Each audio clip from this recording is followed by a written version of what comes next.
How you flip a cake? First, you put your oven mitts on, because the cast iron pan that you always make a true, authentic pineapple upside down cake in is always done in cast iron. Excuse me. Then you take a plate. It's important to use a plate that has a little bit of a raised rim, because the buttery juices will flow out of the cake and it'll make a mess if you don't do one with the rim. So you carefully place the plate over the pan. Then this is where it takes muscle.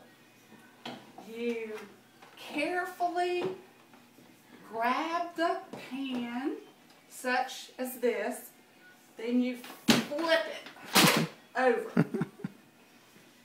Now, see how nicely centered the pan is? So then, you just lift it carefully. And sometimes you have to use your handy little tiny spatula for occasions such as this.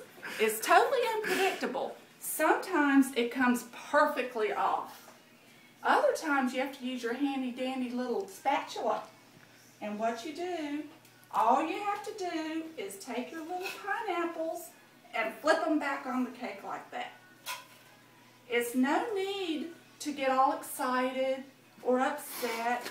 Now see how it just looks perfect when you use your little spatula and you flip it back on there? It's just exactly the way it's supposed to be. And you just put them like that. If you have a stray little cherry, you pick it up and put him back in.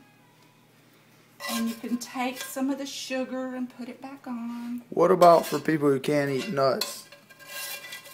Well, if you can't eat nuts, you're SOL.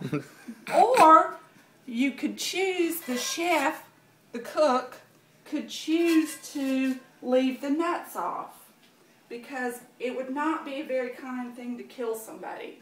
But you could choose to not make it with nuts. However, it's never as good without the nuts, because that's a very important part of a pineapple upside down cake.